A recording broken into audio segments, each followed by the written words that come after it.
قل هو الله أحد الله الصمد لم يلد ولم يولد ولم يكن له كفوا أحد.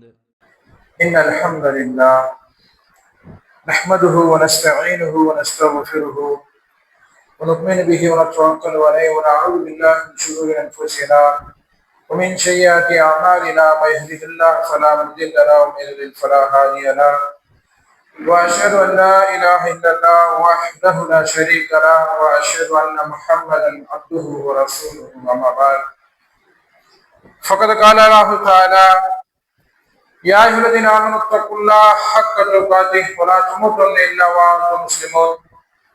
وقال الله تعالى في آية أخرى يا أيها الناس اتقوا ربكم الذي خلقكم من نفس واحدة وخلق منها زوجها وبث منهما رجالا كثيرا ونساء واتقوا الله الذي تساءلون به والأرحام إن الله كان عليكم رقيبا.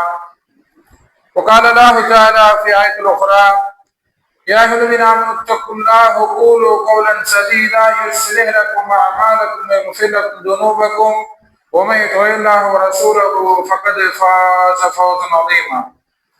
وقال نبينا صلى الله عليه وسلم اللهم صل على محمد وعلى آل محمد كما صليت على إبراهيم وعلى آل إبراهيم إنك حميد مجيد. اللهم بارك على محمد وعلى آل محمد كما باركت على إبراهيم وعلى آل إبراهيم إنك حميد مجيد. رب اشرح لي صدري ويسر لي أمري واحلل عقدة من لساني يفقهوا قولي. புகழும் புகழ்ச்சியும் ஏகனாகிய அல்லாஹ்வுக்கே உரித்தாக்கி அவரது அன்பும் அருளும் இவ்வுலகிற்கு இறுதியாக அனுப்பப்பட்ட முஹம்மது நபி ஸல்லல்லாஹு அலைஹி வஸல்லம் அவர்கள் மீதும் அன்னாரின் அடிச்சுவட்டை எப்படி பின்பற்றி வாழ்ந்த உத்தம சத்திய சஹாபாக்கள் சஹாபி பெண்மணிகள் மீதும் தாபியங்கள் மீதும் தபா தாபியங்கள் மீதும் மற்றும் இந்த அவையில் அமர்ந்திருக்கின்ற உங்கள் மீதும் என் மீதும் உங்களுடைய குடும்பத்தார் மீதும் என்னுடைய குடும்பத்தார் மீதும் என்றென்று நினைவுமாக இந்த நல்ல நாளில் நம்ம எப்படி ஒன்று கூட்டினானோ அதே போல் நாளை வறுமையில் உயர்ந்த சொர்க்கமான ஜன்னத்துல் ஃபிர்தௌஸ் சொர்க்கத்தில் உங்களையும் என்னையும் உங்களுடைய குடும்பத்தாரையும் என்னுடைய குடும்பத்தாரையும் ஒன்று கூட்டோனா என்று துவா செய்தனாக இந்த ஜுமாவுடைய முதல் உரையை ஆரம்பம் செய்கின்றேன். அன்பார்ந்த சகோதரர்களே சகோதரிகளே, இந்த இஸ்லாமிய மார்க்கத்தை பொறுத்த வரைக்கும் நமக்கு இலகுவாக கிடைச்ச மார்க்கம் கிடையாது. ஈஸியாக சுலபமாக நம்மளுடைய கைக்கு அப்படியே எடுத்துட்டார்ல இஸ்லாமிய மார்க்கத்தை. இதற்கு பின்னாடி இந்த இஸ்லாமிய மார்க்கம் நம்மளுடைய கையில கிடைக்கிறதுக்கு பின்னாடி நிறைய போராட்டங்கள், நிறைய தியாகங்கள், நிறைய உயிர் தியாகங்கள் எல்லாம் வந்துதான் நம்முடைய இந்த இஸ்லாமிய மார்க்கம் நம்முடைய கையில கிடைச்சிருக்கு. சுலபமா நம்மளுக்கு என்ன செய்யல, இஸ்லாமிய மார்க்கம் நம்மளுடைய கையில கிடைக்கல. இதுக்கு பின்னாடி நிறைய ரத்தங்கள் ஓடி இருக்குது, நிறைய சொத்துக்கள் பறிபோய் இருக்குது, நிறைய சொத்துக்களை அப்படியே காபிர்கள்ட்ட விட்டுட்டு என்ன செஞ்சிருக்கிறாங்க, இந்த இஸ்லாமிய மார்க்கத்துக்கு வந்திருக்கிறாங்க.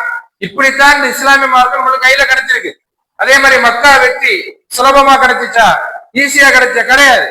அதுக்கும் பல போராட்டங்கள், பல தியாகங்கள், பல உயிர் தியாகங்கள் எல்லாம் நடந்துச்சு. இப்படி எல்லாம் போராட்டம் பண்ணி தான் இந்த இஸ்லாமிய மார்க்கத்தை நம்மளுடைய கைக்கு என்ன செஞ்சிருக்கிறாங்க, எடுத்து கொடுத்திருக்கிறாங்க.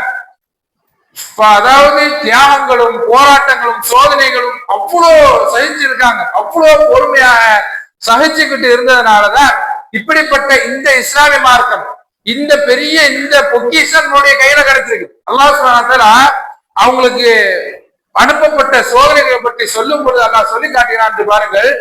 அம் ஹஸிபதும் அன் ததுகுலுல் ஜன்னத வலம்மா யஅதிகும் மஸலுல் லதீன ஹலௌ மின் கப்லிகும். அல்லாஹ் என்ன சொல்லி காட்டுகிறான், உங்களுக்கு முன் சென்றவர்களுக்கு சோதனை வந்த மாதிரி உங்களுக்கு வராமலே நீங்கள் சொர்க்கத்துக்கு நுழைந்திடலாம் என்று எண்ணுகிறீர்களா என்று அல்லாஹ் கேள்வியா கேட்கிறான். நம்மளுக்கு முன்னால் உள்ளவர்களுக்கு என்ன செஞ்சிருக்கிறான், அல்லாஹ் சுப்ஹானஹு வ தஆலா பயங்கரமான சோதனைகள் எல்லாம் கொடுத்திருக்கின்றார், பயங்கரமான இன்னல்கள் எல்லாம் உங்களுக்கு கொடுத்திருக்கின்றார். அந்த மாதிரி உங்களுக்கும் வரும் என்று அல்லாஹ் என்ன செய்யறான், இந்த வசனத்தின் மூலமா நம்மளுக்கு விளக்குகிறான். அவங்களுக்கு வந்த சோதனைகளும் என்ன செய்யும், உங்களுக்கு வரும். அவங்க எப்படி உயிர் தியாகங்கள் நடந்துச்சோ, அங்க எப்படி ரத்தங்கள் ஓடிச்சோ அப்படி உங்களுக்கு நடக்கும். அல்லாஹ் அதுதான் இந்த வசனத்தின் மூலமா நம்மளுக்கு விளக்குகிறார். உங்களுக்கு முன் சென்றவர்களுக்கு ஏற்பட்ட சோதனைகள் மாதிரி உங்களுக்கு வராமே நீங்க சொர்க்கத்துக்குள்ள நுழைஞ்சிடாம என்று எண்ணுகிறீர்களா? அப்படி கிடையாது. உங்களுக்கும் சோதனைகள் வரும் என்பதை அல்லாஹ் என்ன செய்யறான், இந்த வசனத்தின் மூலமாக என்ன செய்யறான், நம்மளுக்கு விளக்குகிறான். சொல்லிட்டு அடுத்து சொல்கிறான் பாருங்கள் எப்படி அவர்கள் சோதிக்கப்பட்டார்கள் என்று. அதாவது அவங்களுக்கு எப்படி சோதனைக்கு உண்டாக்கப்பட்டாங்க என்று சொன்னால், பசியினாலும் வறுமையினாலும் அவர்களுக்கு என்ன சோதனைகள் பிடித்தது. ஹத்தா எதுவரை என்று சொன்னால், யகூலு ரசூல், அதாவது ரசூல் புலம்பக்கூடிய அளவுக்கு அவங்களுக்கு அனுப்பப்பட்டாங்க. ரசூல் அவங்க என்ன செய்வாங்க, புலம்புவார்கள். யா அல்லாஹ், இப்படிப்பட்ட சோதனைகளுக்கு தந்து விட்டாயே என்கின்ற புலம்பக்கூடிய அளவுக்கு அல்லாஹ்வுடைய சோதனை அவங்களுக்கு வந்துச்சு. அது மட்டுமா, வல்லதீன ஆமனு மாஹு, யாரு ரசூல் மட்டும் கிடையாது, அவங்களோடு ஈமான் கொண்டவர்களும் என்ன செய்வார்கள், புலம்புவார்கள். யா அல்லாஹ், இப்படிப்பட்ட சோதனை கொடுத்துட்டியே, இப்படிப்பட்ட இன்னல்கள் கொடுத்துட்டியே, அவ்வளோ சோதனைகளை தாங்கிக் கொள்ள முடியாத அளவுக்கு அல்லாஹ் என்ன செஞ்சா அவர்களுக்கு சோதனை கொடுத்தான். புலம்பக்கூடிய அளவுக்கு யாரு, ரசூல் புலம்பக்கூடிய அளவுக்கு அல்லாஹ் என்ன செஞ்சான், அவர்களுக்கு சோதனை கொடுத்தான். அவ்வளோ சோதனைகளை தாண்டித்தான் இந்த இஸ்லாமிய மார்க்கம் நம்மளுக்கு கையில கிடைச்சிருக்குது. இதற்கு பின்னாடி பல பேர் போராட்டங்கள் இருந்திருக்குது. பல பேர் என்ன செஞ்சிருக்கிறாங்க, அவங்களுடைய குடும்பத்தை இழந்திருக்கிறாங்க. எதற்காக, இந்த இஸ்லாமிய மார்க்கத்திற்காக. இந்த இஸ்லாமிய மார்க்கம் என்ன செய்து விடக்கூடாது, கீழே விழுந்து விடக்கூடாது. இந்த இஸ்லாமிய மார்க்கம் சரிந்து விடக்கூடாது. இந்த இஸ்லாமிய மார்க்கத்தை எப்படியாவது தூக்கி நிறுத்தணும் என்பதற்காக தன்னுடைய குடும்பம் இழந்தாலும் பரவாயில்லை, தன்னுடைய சொத்துக்கள் போனாலும் பரவாயில்லை, இந்த சோதனைகள் எல்லாம் பொறுத்து கொண்டு என்ன செஞ்சார்கள், இந்த இஸ்லாமிய மார்க்கத்தை நம்மளுடைய கையில கொண்டு கொடுத்திருக்கிறாங்க. இவ்வளவு சோதனைகள் பாருங்க, உயிர் தியாகங்கள் பாருங்க. ஒவ்வொரு சஹாபாக்களுடைய வரலாறுகளை எல்லாம் எடுத்து படிக்கும்போது நம்மளுக்கு என்னது, கண்ணில் இருந்து ரத்தம் அடியுது. அதே மாதிரி நம்ம உணவெல்லாம் பூசுது. அவ்வளோ தியாகங்களை தாண்டி கொண்டார்கள், அவ்வளோ சோதனைகளை. முஆத் ரலியல்லாஹு அன்ஹு அவர்கள் சின்ன சஹாபிதான். அவர்கள் எப்படிப்பட்டவர்கள், ரசூல் ஸல்லல்லாஹு அலைஹி வஸல்லம் அவர்களை ஒருவன் திட்டி விட்டார், ஒருவன் ஏசி விட்டார், அவன் யார் என்று பெரியவர்கிட்ட கேட்கிறாங்க. பெரிய சஹாபிட்ட, மூத்த சஹாபிட்ட இந்த முஆத் ரலியல்லாஹு அன்ஹு கேட்கிறாங்க, யார் இந்த கூட்டத்துல என்னுடைய தூதரை திட்டினது, யார் என்னுடைய தூதரை ஏசினது என்று அந்த சின்ன வயசு சஹாபி முஆத் ரலியல்லாஹு அன்ஹு கேட்கிறாங்க. அவர் யாரு, திட்டினவர் யாரு, பெரிய ஆளு.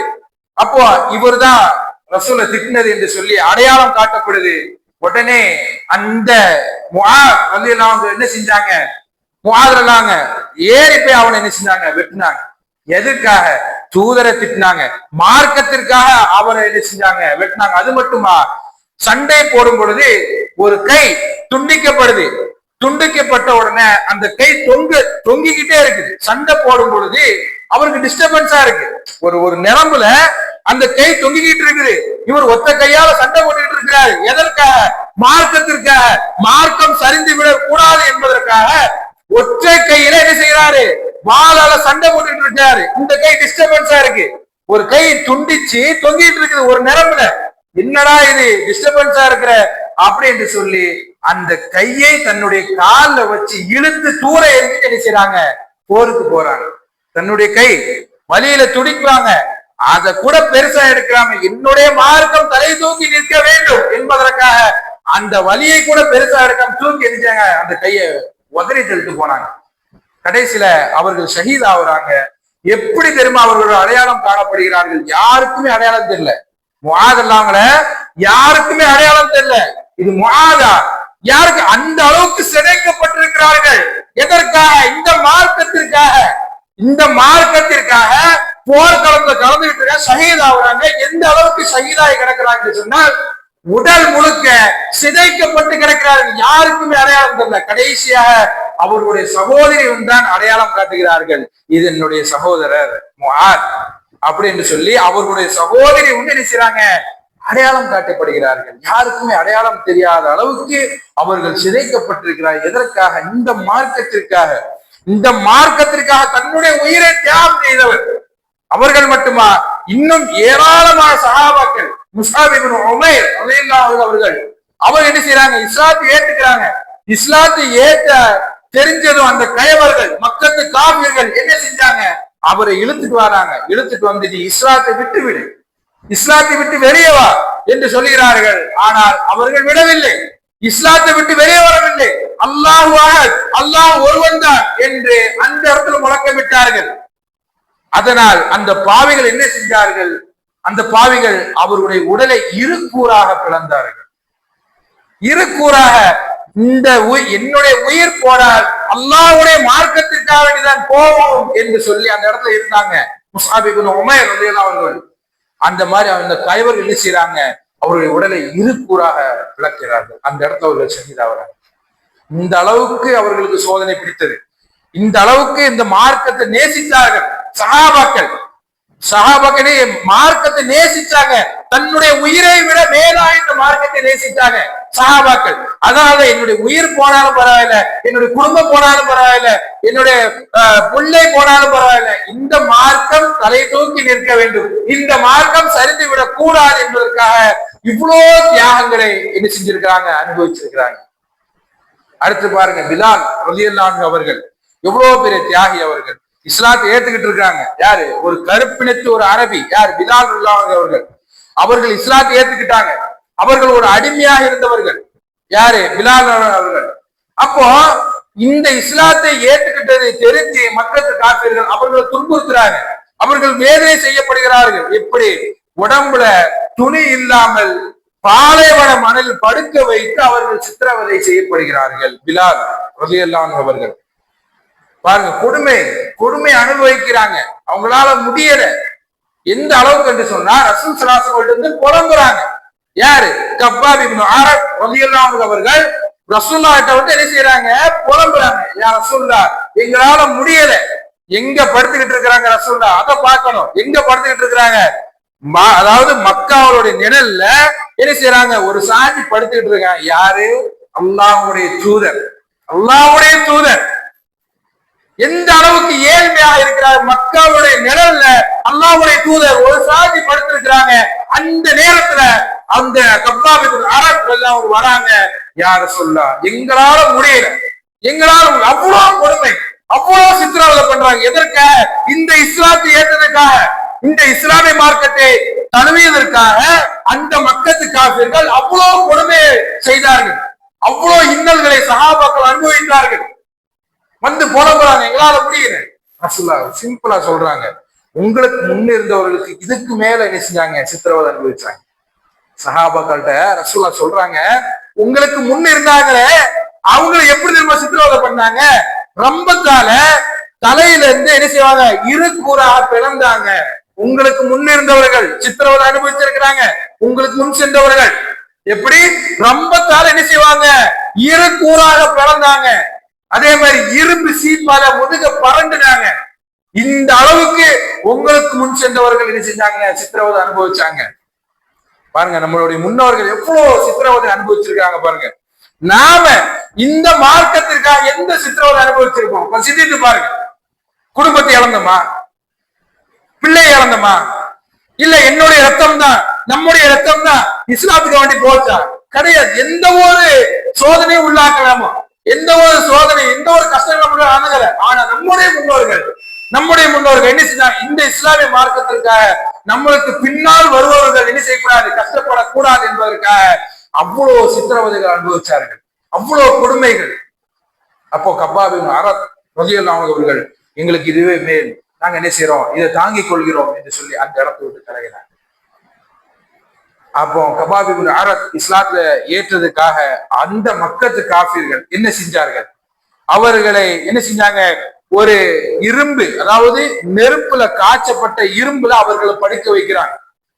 கப்பாப் இப்னு அரப் ரலியல்லாஹு அன்ஹு அவர்கள் எப்படிப்பட்ட சோதனைக்கு உள்ளாக்கப்படுகிறார்கள், இரும்பால், அதாவது நெருப்பால காய்ச்சப்பட்ட இரும்புல அவர்களை படுக்க வைக்கிறாங்க.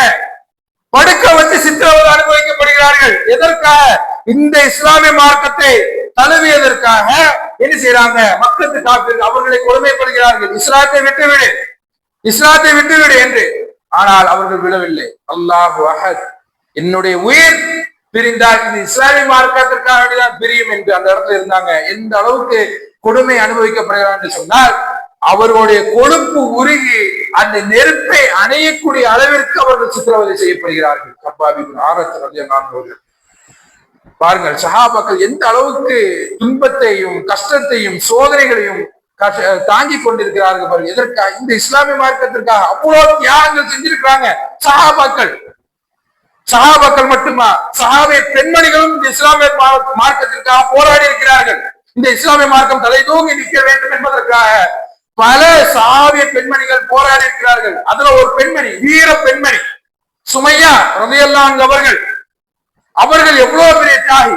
இந்த இஸ்லாமிய மார்க்கத்தை ஏற்றதற்காக, தழுவியதற்காக என்ன செஞ்சாங்க? மக்கத்து காஃபிர்கள் அவர்கள் சித்திரவதை செய்தார்கள். வீர பெண்மணி சுமையா ரலியல்லாஹு அவர்கள். அவர்கள் எப்படி கொடுமைப்படுத்தப்பட்டார்கள், எப்படி சித்திரவதை செய்யப்படுத்தப்பட்டார்கள். அவர்களுடைய உறுப்புல என்ன செஞ்சாங்க? அம்பால் எரிந்து கொல்லப்பட்டார்கள்.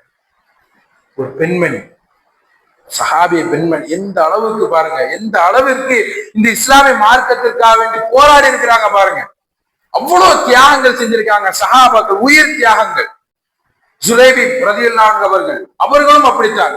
கல்யாணமாய் அந்த இரவு என்ன செஞ்சாங்க? போர் வருது, போருக்கு அழைப்பு வருது. என்ன செஞ்சாங்க? கல்யாணமான அந்த இரவு அவர் சொல்லி தவிர்த்திருக்கிறார், எனக்கு இன்றுதான் கல்யாணம் நடந்திருக்குது, நான் வரவில்லை என்று சொல்லி என்ன செஞ்சிருக்கிறார்?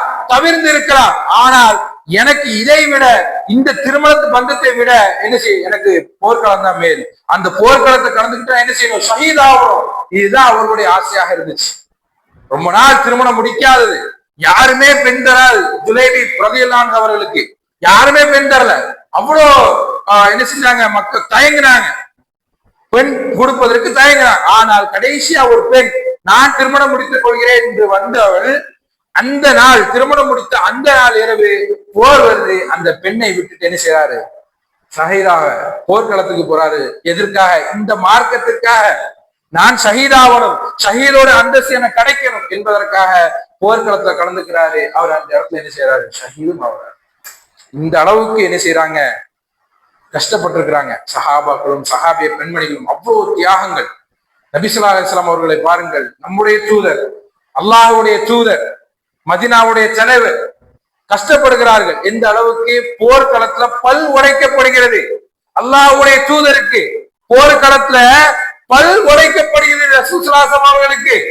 அது மட்டுமா, தாவா செய்ய போகும்போது இந்த இஸ்லாமிய மார்க்கத்தை மற்றவருக்கு எடுத்து சொல்ல வேண்டும், இந்த இஸ்லாமிய மார்க்கத்தை மற்றவர்கள் பின்பற்ற வேண்டும் என்பதற்காக தாவா செய்ய தாயிஃபுக்கு போறார்கள். அந்த இடத்துல கல்லால் அடித்து நிற்கிறார்கள். ரசூல் ஸல்லல்லாஹு அலைஹி வஸல்லம் அவர்களை விரட்டுகிறார்கள்.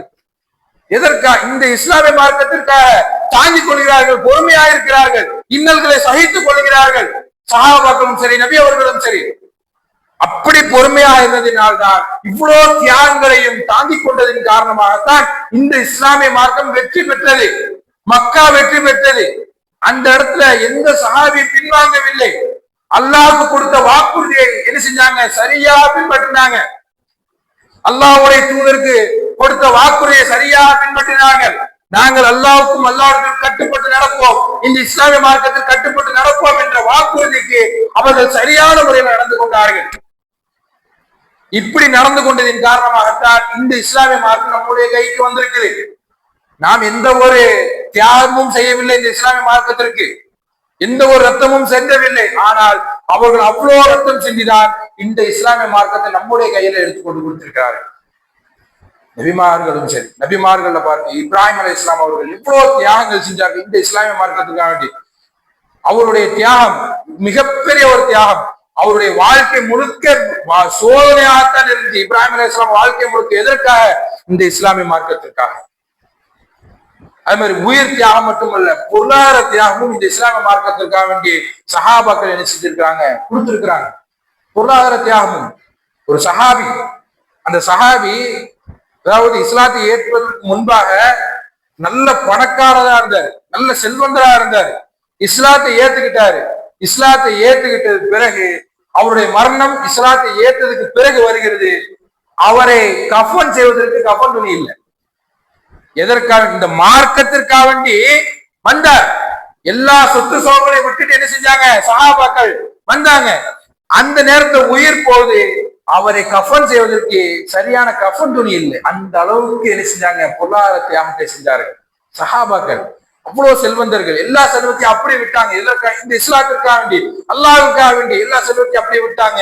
அவர்களை அடக்கம் பண்ணும் பொழுது கஃபன் செய்வதற்கு கஃபன் துணி இல்லை, ஒழுங்கான கஃபன் துணி இல்லை. அந்த அளவுக்கு இஸ்லாமிய மார்க்கத்திற்காக வேண்டி செஞ்சிருக்கிறாங்க சஹாபாக்கள், போராடி இருக்கிறார்கள். பொருளாதாரத்தை அப்படி வாரி இறைச்சிருக்கிறாங்க. பாருங்க, போட்டி போடுவார்கள். பொருளாதாரத்தை செலவு செய்வதற்கு, தர்மம் செய்வதற்கு போட்டி போடுவார்கள் சஹாபாக்கள். எதற்கு? இந்த இஸ்லாமிய மார்க்கத்திற்காக வேண்டி, அல்லாஹ்வுக்காக வேண்டி, அல்லாஹ்வுடைய பாதையில் என்னுடைய பொருளாதாரம் போகணும் என்பதற்காக வேண்டி தர்மம் செய்வதற்கு போட்டி போடுவார்கள். உமர் ரலியல்லாஹு அன்ஹு அவர்கள் என்ன செய்வாங்க? பொருளாதாரத்தை தர்மம் செய்வாங்க. அபூபக்கர் ரலியல்லாஹு அவர்களும் தர்மம் செய்வாங்க. ஆனால் ஒரு நாளும் அபூபக்கர் ரலியல்லாஹு அன்ஹு மிந்த முடியாது.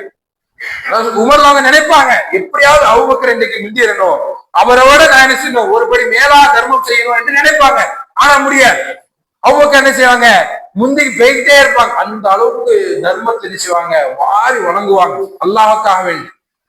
ஒரு நாள் ரசூல் ஸல்லல்லாஹு அலைஹி வஸல்லம் சொல்றாங்க, எல்லாரும் தர்மம் செய்வதற்கு உங்களுடைய வீட்டுல இருந்து ஏதாவது எடுத்துட்டு வாங்க என்று சொல்ல போது உமர் நாங்க நினைக்கிறாங்க, இன்றைக்காவது நான் என்ன செய்யணும், அபூபக்கர் நாங்களும் மிஞ்சணும், அவங்க தர்மம் செய்வதற்கு ஒருபடி மேலா நான் தர்மம் செய்யணும் என்று சொல்லி ஆசைப்படுறாங்க. அவங்க என்ன செய்யறாங்க? வீட்டுல இருந்து எடுத்துட்டு வராங்க உமர் நாங்க. அப்போ ரசூல்லா கேக்குறாங்க, உங்களுடைய வீட்டுக்குன்னு ஏதாவது வச்சிருக்கிறீங்களா? ஆமா யா ரசூல்லா, பாதியை வச்சுட்டு பாதியை நான் எடுத்துட்டு வந்துட்டேன் என்று உமர் நாங்க சொல்றாங்க. அபூபக்கர் நாங்க எடுத்துட்டு வராங்க. அப்ப அபூபக்கர் நாங்கிட்டே அதே கேள்வி கேட்கப்படுது, அபூபக்கரே நீங்க வீட்டுல ஏதாவது விட்டுட்டு வந்தீங்களா? ஆமா யா ரசூல்லா, அல்லாஹ்வும் அல்லாஹ்வுடைய தூதரையும் தவிர எல்லாத்தையும் நான் கொண்டு வந்துட்டேன்னு சொல்றாங்க. எப்படி சொல்றாங்க? அல்லாஹ்வும் அல்லாஹ்வுடைய தூதரை விட்டுட்டு மீது எல்லாத்தையும் நான் என்ன செஞ்சுட்டேன், பொருளாதாரத்தை அப்படியே எடுத்துட்டு வந்துட்டேன்னு சொல்லி அபூபக்கர் நாங்க சொல்றாங்க. பாருங்க, அப்பதான் உமர் நாங்க சொல்றாங்க, ஒரு காலமும் அபூபக்கர் என்ன செய்ய முடியாது, முந்தவே முடியாது. அந்த அளவுக்கு பொருளாதாரத்தை செலவு செய்வதற்கு, அல்லாஹ்வுடைய பாதையில செலவு செய்வார்கள் சஹாபாக்கள், போட்டி போடுவார்கள். அது மட்டுமா, அபூ தல்ஹா ரலியல்லாஹு அன்ஹு அவர்கள் எவ்வளவு பெரிய தியாகி பாருங்க. அல்லாஹ் சுப்ஹானஹு வ தஆலா ஒரு வசனத்தை இறக்குறான் பாருங்க, லன் தனாலுல் பிர்ர ஹத்தா துன்ஃபிகு மிம்மா துஹிப்பூன். அல்லாஹ் சொல்கிறான், நீங்கள் நேசிக்கும் பொருளிலிருந்து தானம் செய்யாத வரை நீங்க என்ன செய்ய மாட்டீங்க, நன்மை அடைய மாட்டீங்க என்று சொல்லி ஒரு வசனம் அல்லாஹ் என்ன செய்யறான், இறக்கிறான். உடனே அபூ தல்ஹா ரலியல்லாஹு அன்ஹு அவர்கள் என்ன செய்யறாங்க, அவங்களுக்கு விருப்பமான ஒரு தோட்டம், பைரூஹா என்ற ஒரு தோட்டம், அந்த தோட்டத்தை அப்படியே என்ன செய்யறாங்க, ரசூலுல்லாஹ்ட்ட வராங்க, ரசூலுல்லா எனக்கு மிகவும் விருப்பமான ஒரு பொருளாதாரம் இருக்குன்னா அது இந்த பைரூஹா தோட்டம் தான், அதை நான் அப்படியே என்ன செய்யறேன், அல்லாஹ்வோட பாதையில தர்மம் செய்ய கொண்டு வந்து கொடுக்குறாங்க. சஹாபா ஒரு வசனம், அல்லாஹ்வுக்கு கட்டுப்படுறாங்க, அல்லாஹ்வுக்கு கட்டுப்பட்டு என்ன செய்யறாங்க, நான் அதை அப்படியே என்ன செய்யறேன், எடுத்துட்டு கொடுக்குறேன். பாருங்க எவ்வளவு பெரிய தியாகி பாருங்க. அவருடைய விருப்பமான ஒரு தோட்டம், பேரித்தம்பழ தோட்டம், அந்த தோட்டத்துல தான் என்ன செய்வாங்க, ரசூலுல்லாஹி ஸல்லல்லாஹு அலைஹி வஸல்லம் சில நேரங்கள்ல ஓய்வு எடுப்பதற்காக என்ன செய்வாங்க, அந்த தோட்டத்துக்கு போவாங்க. அப்ப அப்பேற்பட்ட தோட்டத்தை என்ன செய்றாங்க, அல்லாஹ்க்காக வேண்டி இந்த வசனம் இறங்கினதுக்கு அப்புறம் என்ன செய்யறாங்க, கட்டுப்பட்டு அல்லாஹ் இறக்குற இந்த வசனத்துக்கு கட்டுப்பட்டு என்ன செய்யறாங்க, பொருளாதாரத்தை அப்படி அந்த பைரூஹா தோட்டத்தை அப்படியே என்ன செய்யறாங்க, தர்மம் செய்யறாங்க. இவ்வளவு பெரிய தியாகி இந்த இஸ்லாமிய மார்க்கத்துக்காண்டி இவ்வளவு தியாகங்களை செஞ்சு என்ன செஞ்சிருக்கிறாங்க, சஹாபாக்கள் கஷ்டப்பட்டு இருக்கிறாங்க இஸ்லாமிய மார்க்கத்தை தலை தூங்கி நிக்க வைக்க வேண்டும் என்பதற்காக. அப்போ இந்த இஸ்லாமிய மார்க்கம் நம்முடைய கைக்கு இலகுவா கிடைச்சிருக்குது. அப்ப நாம் என்ன செய்ய வேண்டும், நாம் என்ன செய்ய வேண்டும், அல்லாஹ் முதலாவதாக நன்றி செலுத்த வேண்டும். இந்த இஸ்லாமிய மார்க்கத்துக்காக நான் எந்த ஒரு பெரிய ரிஸ்கும் எடுக்கல, பெரிய ஒரு எந்த ஒரு தியாகத்தையும் நான் செய்யல, பொருளாதார தியாகத்தையும் செய்யல, உயிர் தியாகத்தையும் செய்யல. ஆனா என்னுடைய ரப்புல் ஆலமீன் என்ன செஞ்சிருக்கா, எனக்கு இந்த மார்க்கத்தை கொடுத்திருக்கிறா, அதற்காக வேண்டி முதலாவதாக அல்லாஹ்வுக்கு நாம் என்ன செய்ய வேண்டும், நன்றி செலுத்த வேண்டும். இதுதான் நாம் செய்ய வேண்டிய முதல் கடமை. இதுதான், இவ்வளவு தியாகங்களை செஞ்சு நம்மளுக்கு கொடுத்திருக்கிறாங்கன்னு சொன்னா அல்லாஹ்வுக்கு நாம் என்ன செய்யணும், முதலாவதாக நன்றி செலுத்தணும். அதுக்கு பிறகு இந்த இஸ்லாமிய மார்க்கத்தை முடிந்த வரைக்கும் ஃபாலோ பண்ணணும். இந்த இஸ்லாமிய மார்க்கத்தை நம்மளால இயன்ற அளவுக்கு ஃபாலோ பண்ணணும். அல்லாஹ்வுக்கும் அல்லாஹ்வுக்கும் கட்டுப்பட்டு நடக்க வேண்டும். அதற்காக வேண்டிதான் இந்த இஸ்லாமிய மார்க்கத்தை நம்மளுக்கு கொடுத்திருக்கிறாங்க.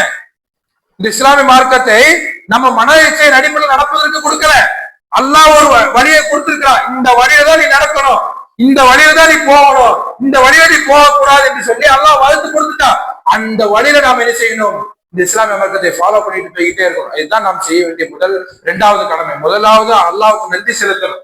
இந்த இஸ்லாம் நம்மளுடைய கையில கிடைச்சதுக்கு அல்லாஹ்வுக்கு என்ன செய்யணும், முதலாவது நன்றி செலுத்தணும். அதற்கு பிறகு முடிந்த அளவுக்கு இந்த இஸ்லாமிய மார்க்கத்தை ஃபாலோ பண்ணணும். அல்லாஹ்வுக்கும் அல்லாஹ்வுக்கும் என்ன செய்யணும், கட்டுப்படணும். அதே மாதிரி நாமும் நம்மளால் முடிந்த அளவுக்கு பொருளாதார உதவியை நாம் என்ன செய்யணும், மக்களுக்கு செய்ய வேண்டும். இப்படி செய்வதன் மூலமாக அல்லாஹ்வுக்கும் அல்லாஹ்வுக்கு கட்டுப்படுவதன் மூலமாக நாம் என்ன செய்யலாம்? அல்லாஹ்வுக்கு பிரியமானவர்களாக அல்லாஹ்வுடைய பொருத்தத்தை அடையக்கூடிய நாம் ஆகலாம். எப்படி? அல்லாஹ்வுக்கும் அல்லாஹ்வுக்கு கட்டுப்பட்டவர்கள் சஹாபாக்கள் அல்லாஹ் என்ன செஞ்சா? அவர்களே ரலியல்லாஹு அன்ஹு வ ரது அன்ஹு, அவர்களை அல்லாஹ் பொருந்தி கொண்டான், அவர்களும் அல்லாஹை பொருந்தி கொண்டார். எதற்காக?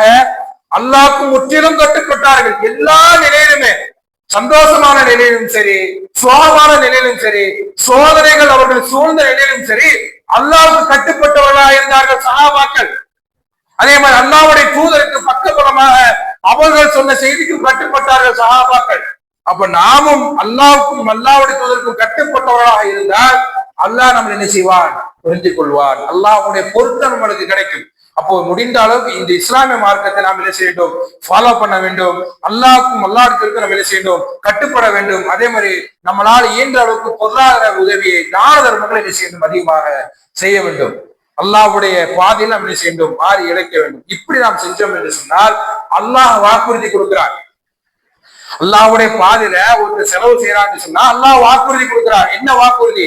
சொர்க்கத்தை கொடுக்கிறேன் என்று வாக்குறுதி கொடுக்கிறார் அல்லாஹ் சுப்ஹானஹு வ தஆலா. எப்படி? இன்னல்லாஹ இஸ்தரா மினல் முஃமினீன அன்ஃபுஸஹும் வ அம்வாலஹும், அல்லாஹ் சொல்லி காட்டுகிறான். நீங்க என்ன செய்யுங்க? உங்களுடைய பொருளாதாரத்தையும் அல்லாஹ் என்ன செய்யறான்? உங்களுடைய பொருளாதாரத்தையும் உங்களுடைய உயிர்த்தையும் எடுத்துக் கொள்கிறான். அப்படின்னா என்ன? அல்லாஹ்வுடைய பாதையில பொருளாதாரத்தை செலவு செஞ்சோம்னு சொன்னா அல்லாஹ் என்ன செய்யறான்? உங்களுக்கு சோனத்தை கொடுக்கிறான். முஃமின்களுக்கு என்ன செய்யறான்? சோனத்தை என்ன செய்யறான்? கொடுக்கிறான். அப்ப நம்ம என்ன செய்யணும்? அல்லாஹ்வுடைய பாதையில முடிந்த அளவுக்கு நம்ம என்ன செய்யணும்? தான தர்மங்களை செய்ய வேண்டும். அதே மாதிரி உயிர் தியாகங்கள் வரும். அல்லாஹ் என்ன செய்யலாம்? முதல் வசனத்தில் சொல்லி காட்டணும். உங்களுக்கு சோதனைகள் வராமலே நீங்க சொர்க்கத்திற்குள் நுழைந்து விடலாமா என்று அல்லாஹ் கேள்வி கேட்டானே. அப்படின்னா என்ன? உங்களுக்கு சோதனைகள் வரும், உயிர் போறக்கூடிய சோதனைகள் வரும். அப்போ அந்த நேரத்துல நம்முடைய உயிரும் போகும். அந்த இடத்துல நம்முடைய உயிர் போறது யாருக்காக வேண்டி இருக்க வேண்டும்? அல்லாஹுக்காக வேண்டி. அல்லாஹுக்காக வேண்டி நம்முடைய உயிர் போகக்கூடிய அந்த நேரத்துல அப்படிப்பட்ட நிலைமை வந்தா அந்த இடத்துல நம்மளுடைய உயிர் ஷஹீதாச்சுன்னு சொன்னா அல்லாஹ் அதான் வாக்குறுதி கொடுக்கிறான். உங்களுடைய உயிர் அல்லாஹ்காண்டி போச்சு சொன்னா, உங்களுடைய பொருளாதார செலவு அல்லாஹ்காண்டி இருந்து சொன்னா கண்டிப்பாக அல்லாஹ் வாக்குறுதி கொடுக்கிறான், உங்களுக்கு சுவனத்தை கொடுக்கிறேன். யாருக்கு? உயிர் தியாகிகளுக்கும் பொருளாதாரத்தை அல்லாஹ்காண்டி செலவழிச்சவர்களுக்கும் நான் என்ன செய்றேன்? சுவனத்தை கொடுக்கிறேன் என்று சொல்லி அல்லாஹ் என்ன செய்றான்? வாக்குறுதி கொடுக்கிறான். ஆகவே அன்பார்ந்த சகோதர சகோதரிகளே, இந்த இஸ்லாமிய மார்க்கம் நம்மளுக்கு இலவாக கிடைச்சது கிடையாது. பல தியாகங்களும் பல குடும்பங்களும் இழந்துதான் இந்த இஸ்லாமிய மார்க்கம் நம்மளுடைய கையிலுக்கு வந்திருக்குது. அதனால இந்த இஸ்லாமிய மார்க்கத்தை முடிந்த அளவுக்கு ஃபாலோ பண்ணக்கூடிய பாக்கியத்தை எல்லாம் நம்ம நேருக்கு வந்து புரிவானாக.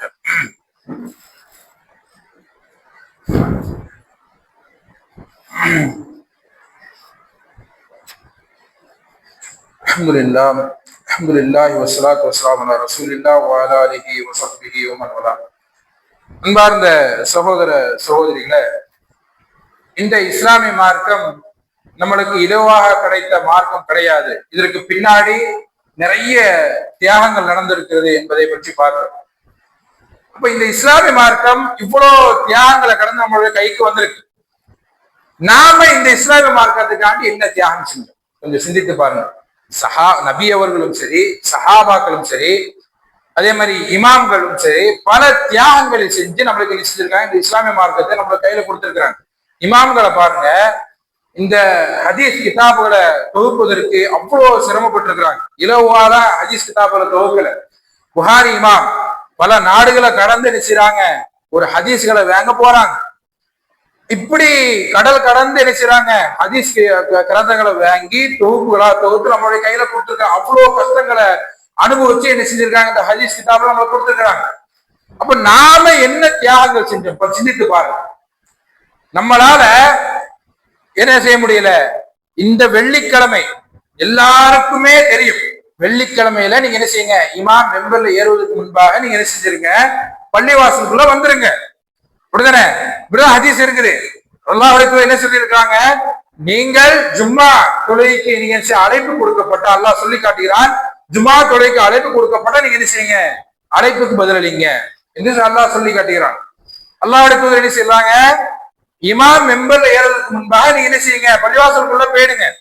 அப்படி மெம்பர்ல ஏறதுக்கு முன்பாக யார் பள்ளிவாசலுக்குள்ள போறாங்களோ அவங்களுக்கு தான் ஜும்மாவுடைய நன்மை. யார் இமாம் மெம்பர்ல ஏறதுக்கு பின்னாடி வருகிறார்களோ அவர்களுக்கு ஜும்மாவுடைய நன்மை கிடையாது என்று அல்லாஹ்வுடைய தூதர் சொல்லி இருக்கிறாங்க. அப்ப நாம் எப்படி இருக்கிறோம்? இந்த ஜும்மாவுடைய தொழுகைக்கு வருவதற்கு, நம்முடைய கடையை அடைப்பதற்கு, அந்த தியாகத்தை கூட நம்மளால செய்ய முடியல. இந்த தியாகத்தை கூட வெள்ளிக்கிழமைக்கு முன்னாடி வரணும். வெள்ளிக்கிழமையில இமாம் மிம்பர்ல ஏறுவதற்கு முன்பாக நாம் என்ன செய்யணும்? பள்ளிவாசலுக்குள்ள போகணும். இந்த தியாகத்தை கூட நம்மளால பண்ண முடியல. இலகுவாக கிடைச்சதுனால நம்மளுக்கு அந்த வெகுமதி தெரியல. இந்த இஸ்லாமுடைய வெகுமதி இந்த ஜும்மாவுடைய மட்டும் நாள்ல மட்டும் கிடையாது, மற்ற தொழுகையிலே அப்படிதான். ஜும்மாவிற்கு இத்தனை பேர் வந்திருக்கிறீங்க, ஆனா மற்ற தொழுகையில என்ன செய்யறா? 2 பேர் 3 பேர் தான் நிக்கிறோம். அப்ப நம்ம என்ன தியாகம் செய்யறோம் அந்த தொழுகைக்காக வேண்டி? இந்த இஸ்லாமிய மார்க்கத்தை இந்த தியாகத்தை கூட நம்மளால செய்ய முடியலன்னா நாம் என்ன முஸ்லீம்? நாம் என்ன முஃமின்? சொல்லுங்க பாப்போம். நம்மளால இந்த தியாகத்தை கூட செய்ய முடியல. அது மட்டுமா, இமாம்கள் என்ன செய்யறாங்க? கடல் கடந்து போய் என்ன செய்யறாங்க? ஹதீஸ் கிதாபுல தொகுத்து நம்ம கையில கொடுத்திருக்கிறாங்க. ஆனா நம்முடைய பிள்ளைகளை இங்கிருந்து நம்முடைய பள்ளிவாசலுக்கு மொத்த மாசம் அனுப்ப முடியல. இந்த தியாகத்தை கூட நம்மளால செய்ய முடியலன்னா நாமெல்லாம் என்ன முஸ்லீம்?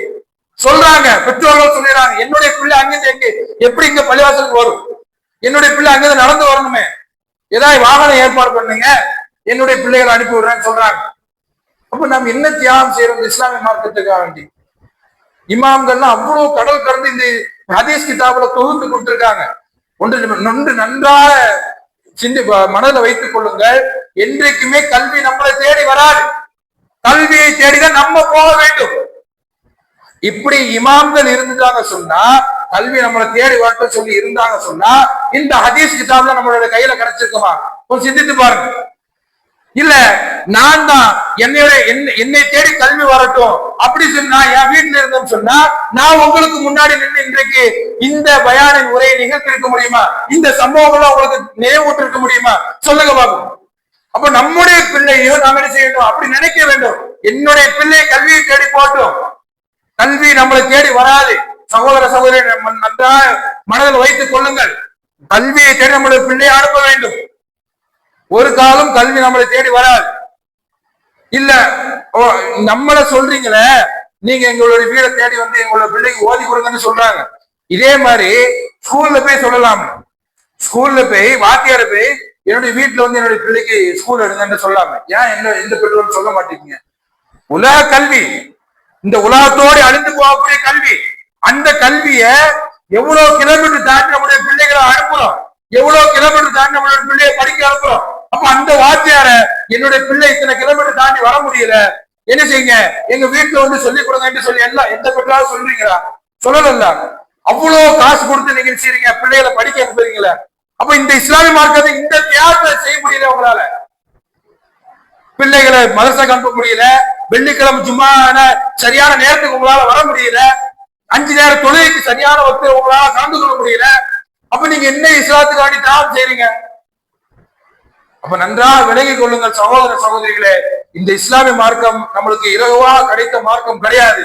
அவ்வளவு நம்மளுக்காக அவ்வளவு தியாகங்களை, அவ்வளவு பொருளாதார தியாகங்களை செஞ்சுதான் இந்த இஸ்லாமிய மார்க்கத்தை நம்மளோட கையில வந்து கொண்டு கொடுத்திருக்கிறாங்க. அப்ப நாம் என்ன செய்ய வேண்டும்? முடிந்த அளவுக்கு இந்த இஸ்லாமிய மார்க்கத்தை சரியான முறையில் பேண வேண்டும், சரியான முறையில் ஃபாலோ பண்ண வேண்டும். ஜுமாவிற்கு அழைப்பு கொடுக்கப்பட்ட நீங்க என்ன செய்யுங்க? ஜுமாவை தொழுகைக்கு வாங்க என்று சொல்ல அல்லாஹ் சொல்லி காட்டுகிறார். இங்கே இருக்க சொல்லல அல்லாஹ் சுப்ஹானஹு வ தஆலா, உங்களை நீங்க வணக்க வழிபாடுலே இருக்க சொல்லல. அடுத்த வசனத்தை சொல்றா, ஜும்மா தொழுதுட்டீங்களா, நீங்க என்ன செய்யுங்க? பொருளாதாரத்தை தேடி என்ன செய்யுங்க? வெளியே போங்க, பூமியில பறந்து விரிந்து உங்களுடைய பொருளாதாரத்தை தேடிக் கொள்ளுங்கள். அல்லாஹ்வுடைய அழைப்பு வந்துச்சுன்னா நீங்க என்ன செய்யுங்க? பள்ளிவாசலுக்கு வாங்கன்னு தான் அல்லாஹ் சொல்லி காட்டுகிறான். அப்ப அல்லாஹ் அன்பார்ந்த சகோதர சகோதரிகளை, நாம் இஸ்லாமிய மார்க்கத்துக்காண்டி இந்த தியாகத்தியாக நம்ம செய்ய வேண்டும். ஜுமாவிற்கு என்ன செய்ய வேண்டும்? முன்கூட்டியே ஒரு 5 நிமிடம், இமாம் மெம்பர்ல ஏறுவதற்கு முன்பாக ஒரு 5 நிமிடம் முன்பாகவாவது நம்ம என்ன செய்ய வேண்டும்? ஜுமாவுடைய தொழுகைக்கு வர வேண்டும். அதே மாதிரி 5 நேர தொழுகை நம்மளுக்கு கடமையாக்கப்பட்ட தொழுகை. முதல் 50 நேரமாக இருந்தது, அது சுருக்கி 5 நேர தொழுகையா நம்மளுடைய கையில கொண்டு வந்து கொடுத்திருக்கிறாங்க. இந்த 5 நேர தொழுகையாவது நாம் என்ன செய்யணும்? சரியான முறையில சரியான மக்கள் நாம் என்ன செய்யணும்? தொழுகையை நிறைவேற்ற வேண்டும். என்ன செய்யக்கூடாது? காரணங்கள்லாம் சொல்லக்கூடாது. காரணங்கள்லாம் என்ன செய்யக்கூடாது? சொல்லக்கூடாது. எனக்கு வேலைகள் இருந்துச்சு, எனக்கு இந்த வேலை இருந்துச்சு, எனக்கு அந்த வேலை இருந்துச்சு சொல்லி என்ன செய்யக்கூடாது? காரணங்கள்லாம் சொல்லக்கூடாது. சஹாபாக்கள் இந்த காரணங்கள்லாம் சொல்லல. போர் நடந்துகிட்டு இருக்குது, ஒரு கூட்டம் தொழுகை நடந்துகிட்டு இருக்கு. போர்க்களத்துல ஒரு கூட்டம் சண்டை போடுது, ஒரு கூட்டம் என்னது தொழுகை நடத்தி கொண்டிருக்கு. அந்த தொழுகை கூட சஹாபாக்கள் சில அந்த போர்க்களத்துல விடவில்லை. அப்ப இந்த கூட்டம் தொழுகையை முடித்து விட்டதுக்கு அப்புறம் சண்டை போட்டுக்கிட்டு இந்த கூட்டம் என்ன செய்து தொழுகை நடத்துது. தொழுகை முடித்த கூட்டம் சண்டையை போடுது. இப்படித்தான் சஹாபாக்கள் தொழுகையில் இருந்தாங்க.